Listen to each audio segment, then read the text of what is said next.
Hi,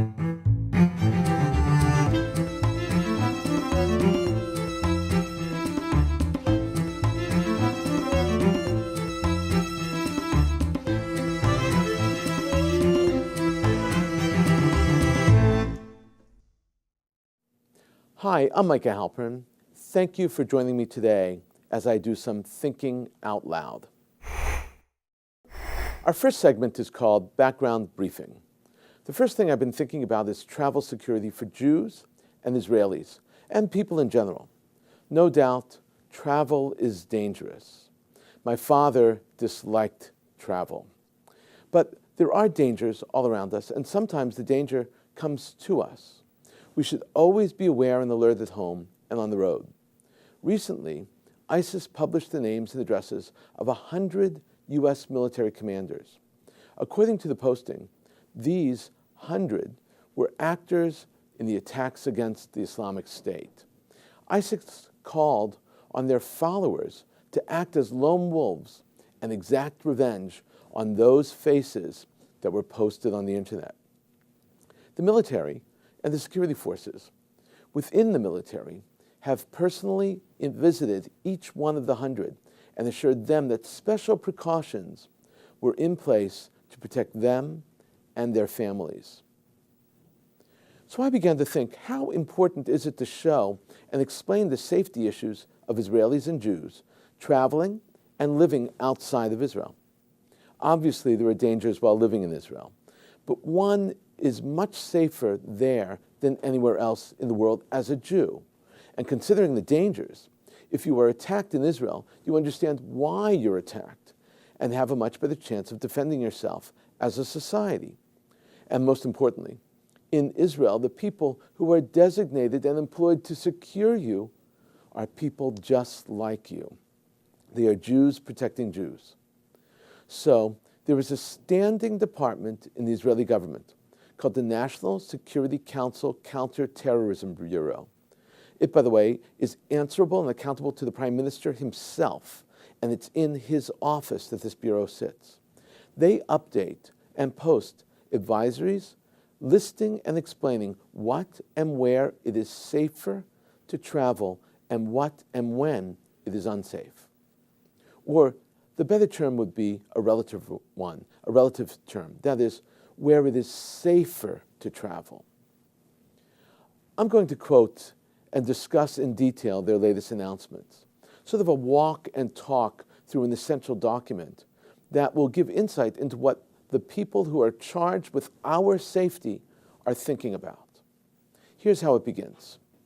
The National Security Council Counterterrorism Bureau presents the following as a service ahead of the upcoming spring Passover holidays: Independence Day, Lag BaOmer, Jerusalem Day, and of course Shavuot.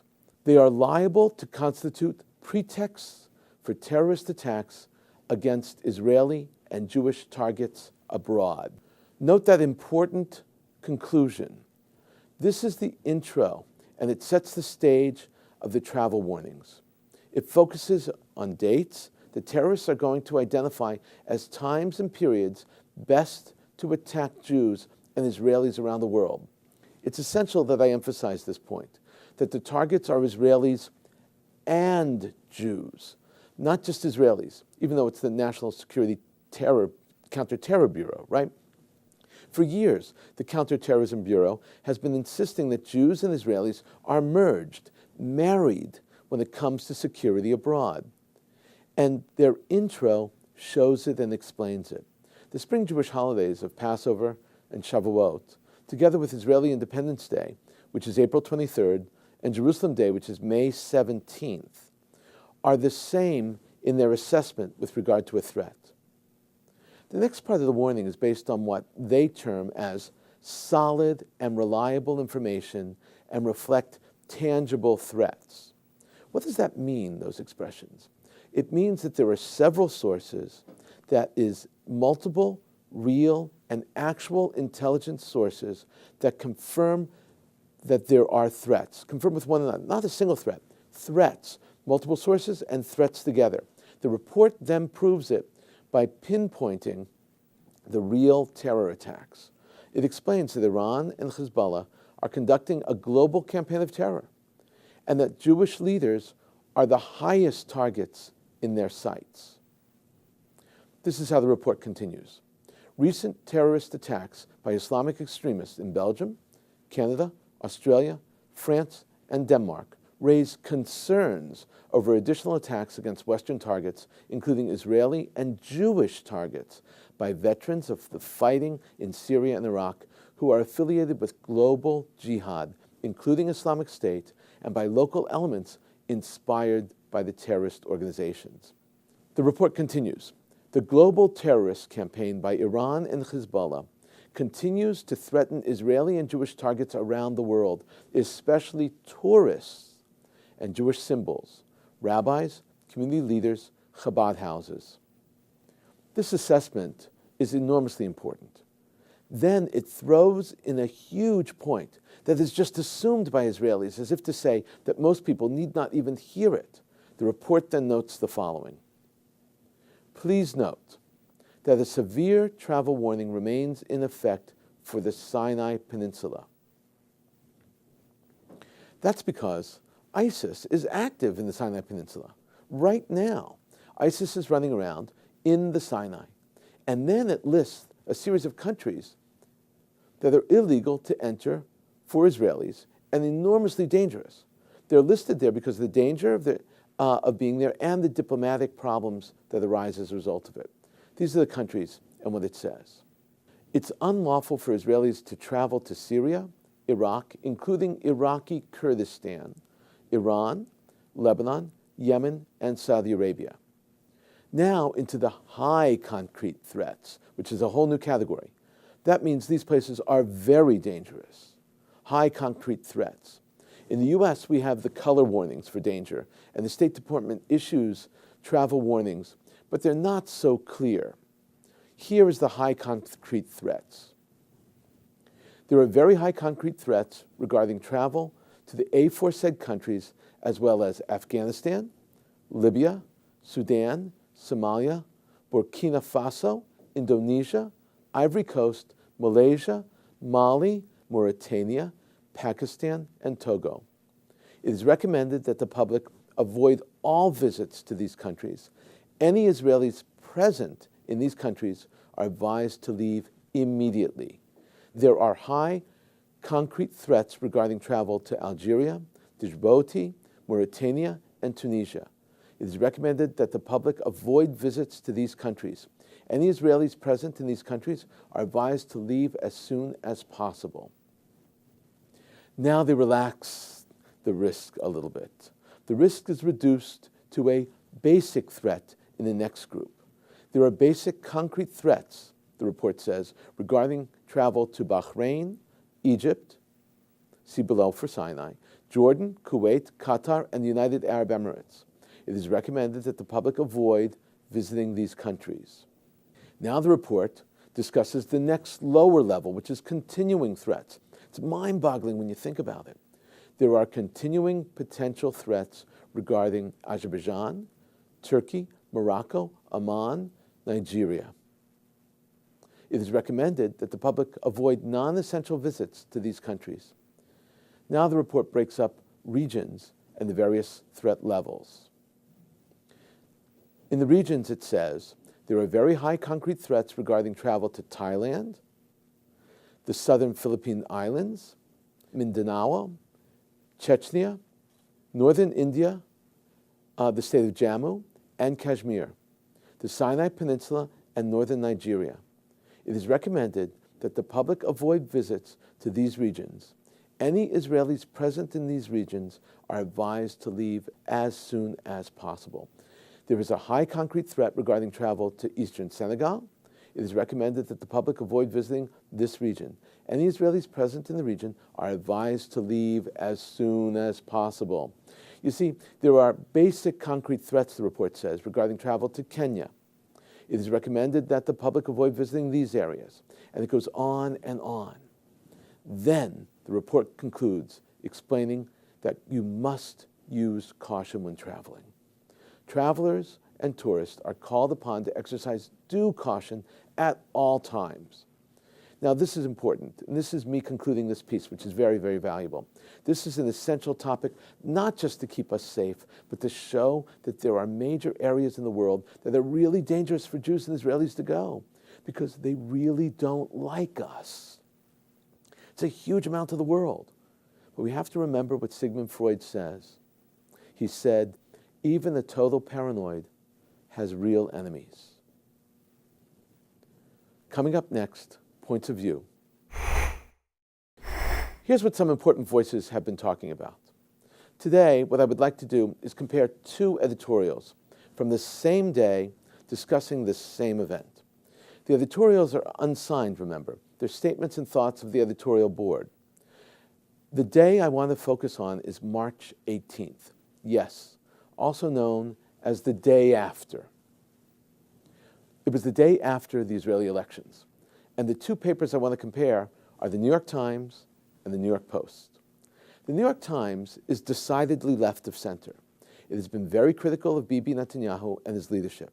The New York Times thinks that Bibi has consistently put blocks in front of the peace process. And throughout the campaign, the New York Times was pushing for the candidacy of the opposition.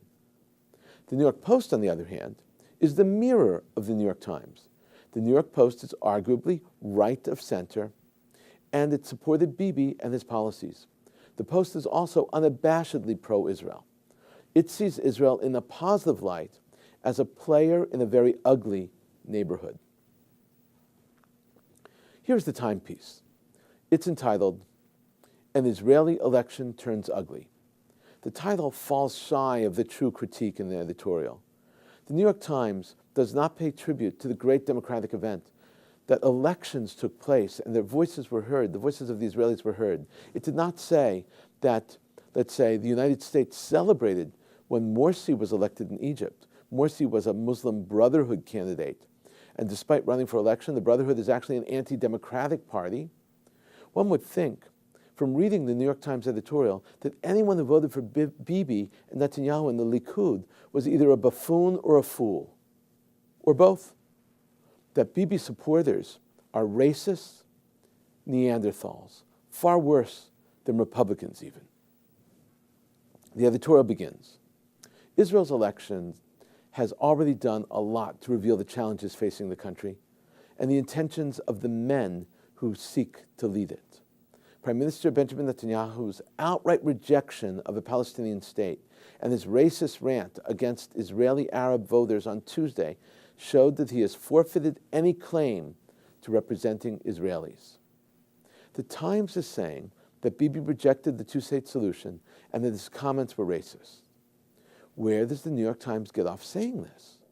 I realize that both statements appear harsh, but that was not the proper context for either of the comments. Since then, Bibi has dialed back both of these comments on the Palestinian state, and he's actually apologized for the comments with regard to Arab voters. The context of the comments clearly show that he was saying the same thing he has said and has been saying for years now, that there is no chance for a peace treaty because no one else is sitting at the table and he's not talking to anyone at the peace table. About the Arab vote, the quote which the New York Times refers to is the following. This is how they refer to it. Added to the ugliness of the campaign, when during Tuesday's voting, he said, he is Netanyahu, in a video on social media, quote, right-wing rule is in danger. Arab voters are streaming in huge quantities to the polling stations, unquote. This New York Times is absolutely 100% correct in calling him out. He made these unfortunate statements, and poorly timed statements they were. But the context is still important. Quote, Mr. Netanyahu's demagogy further incites rage that has torn the country apart, unquote. People have made the parallel, suggesting that the statement was racist.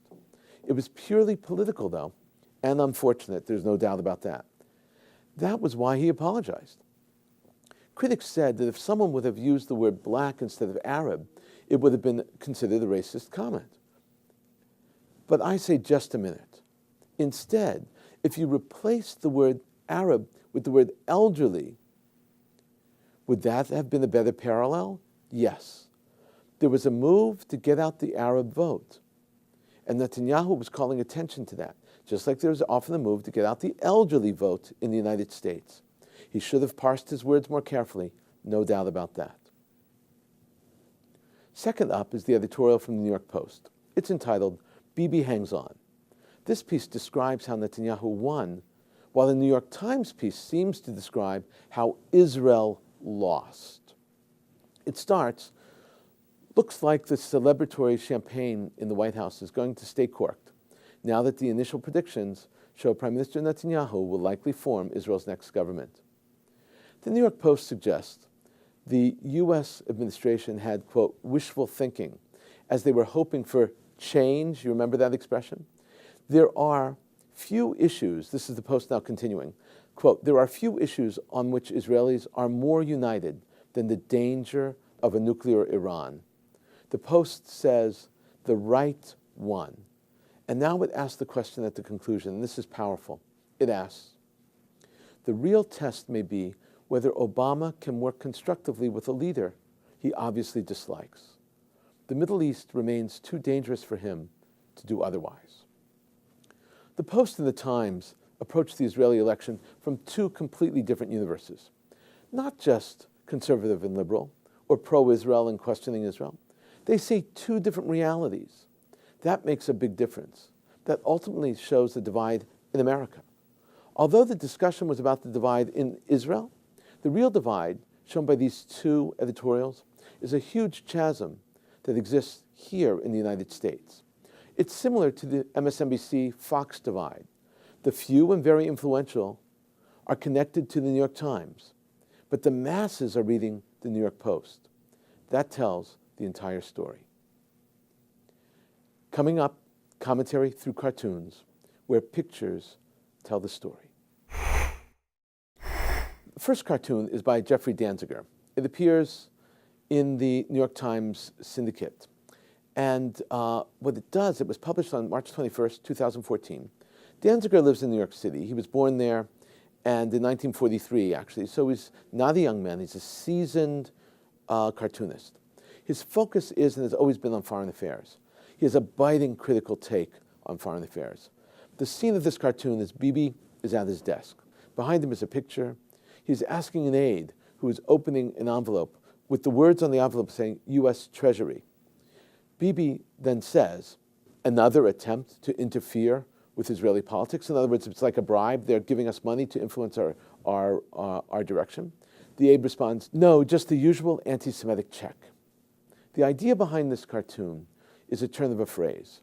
Normally people give checks and donate money to Israel and Jewish causes. This time the aide gets the check and says, it's a typical anti-Semitic check. The check is payable to Israel. It seems to be coming from the United States Treasury, as we saw in the envelope. The sum reads on the check, lots of money. There is no doubt about it. What Danziger is saying, it's very clear. He's trying to say that the people who are actually giving money to Israel are not lovers of Israel. Actually, he is saying that those who are supporting Israel are destroying Israel. This is a powerful and extremely critical cartoon. The next cartoon is by Joe Heller. No, not the author of Catch-22. This Joe Heller is a cartoonist. Born in 1954 in Wisconsin, he wrote for the Green Bay Papers. This cartoon has two ISIS members in a cave. Outside the cave, bombs are blowing up and missiles are falling as the U.S. is trying to strike ISIS targets. Tacked onto the walls of the cave are newspapers and their clippings. One clipping reads, ISIS takes over. ISIS medieval barbarism. ISIS smashes ancient ruins. Tunisian history museum attacked. They are being read by one ISIS member who says, we've made history, we've turned back history, we've destroyed history, and changed history. The second ISIS member looks on and listens as this is happening, and he says, we are history. Now that's funny. But why is it funny? It's funny because it's commentary, and it shows ISIS as being destroyed as they falsely assume that they've been victorious over us. My only hope is that they do not get the last laugh. In a moment, my own perspective and a few predictions. The elections in Israel overshadowed other important and real events that were taking place around the world, events that significantly impact on us. So I want to, if I could, just mention one or two. For instance, a very senior Saudi prince announced that the deal between the West and Iran will spark a Middle East nuclear arms and technology race. Prince Turki Al Faisal, former Saudi ambassador to DC and London, as well as the former head of Saudi intelligence, an important person. This is what he said on the BBC. Quote, "I've always said whatever comes out of these talks, we will want the same," unquote. He made the statement, almost a declaration, in the BBC interview that aired the other day. The point is that Al Faisal is very clear. If Iran gets a nuclear bomb, technology, anything, Saudi Arabia will demand and quickly get it also.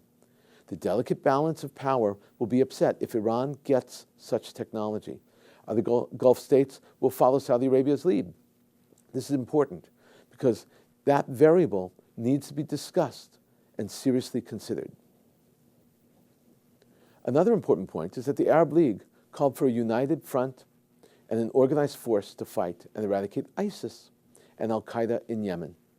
At the meeting of the Arab League ministers, Secretary General Nabil al-Arabi called for action against ISIS. And here's his quote: "What is required now and urgently is to look into creating a multinational force that is able to look at what unites them in terms of responsibilities in the areas of quick intervention to fight terrorism, the activities of terrorist groups, helping in peacekeeping operations, and securing humanitarian operations," unquote. This is an important step in organizing the Arab world against ISIS and Al-Qaeda. The Arab League will meet again in a few weeks in Sharm el-Sheikh, in Egypt, in the Sinai actually. They are hoping to add some flesh to this initial bare bones idea. We've been thinking out loud about a lot today. Now you know what I've been thinking. Tell me what you're thinking. Email me at micah@jbstv.org. Tweet me at Micah Halpern. Tell me what you think. Before we end, let me leave you with one piquante piece of information. We spoke earlier about traveling. Did you know that over 100 years before Marco Polo, Marco Polo traveled to the Orient as a Jewish traveler, traveled more and recorded much more of his adventures. His name was Benjamin, and he was from Tudela in the Castile region of Spain. In Hebrew, he's referred to as Binyamin Mitudela, also in Arabic. His mastery of languages allowed him access and entree into the worlds in which he traveled, and his journal gave spectacular insight, wondrous places that he visited, and shows us, because today we still read Mitudela's journal. The thread that links the entire work is that he goes to visit Jewish communities in every land. Benjamin Mitudela's great contribution is not just that he traveled, but his descriptions were not embellished. They seem and are considered historically accurate. There's a mistake or two here or there, but that's irrelevant in the larger picture. Let's say, for instance, he inverts two springs in the northern part of Israel, the Dan Spring and the Banya Springs. That's okay. If he were my student, let's say, I wouldn't even take credit off for making that mistake. I would just point it out. He probably mixed up the pages in his notebook. That's why that probably happened. It all takes place in the 12th century. In the 1100s, his work was translated into hundreds of languages. It was a great and fascinating Jewish contribution to understanding various communities and traditions around the world. He describes the Jews and the non-Jews so very well. Mitudela was remarkable, and just like today, he had to travel safely and be very careful of the dangers and the threats around him. He was a Jewish traveler, and it had to be very, very careful. Thank you for thinking out loud with me, Micah Halpern. Let's think out loud again next week on JBS.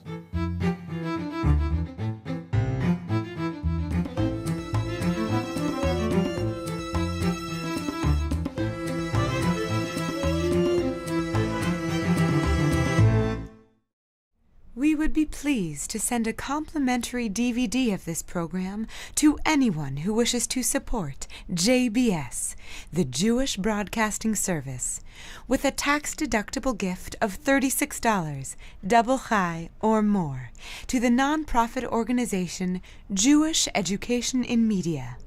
Simply visit the JBS homepage and click on the Donate button to make a donation by PayPal or your credit card. And please indicate the program for which you would like a DVD. Or you can send your tax-deductible check made out to Jem, Post Office Box 180, Riverdale Station, Bronx, New York 10471. And again, please remember to indicate which program you would like to receive with our compliments. And we thank you for your kind support.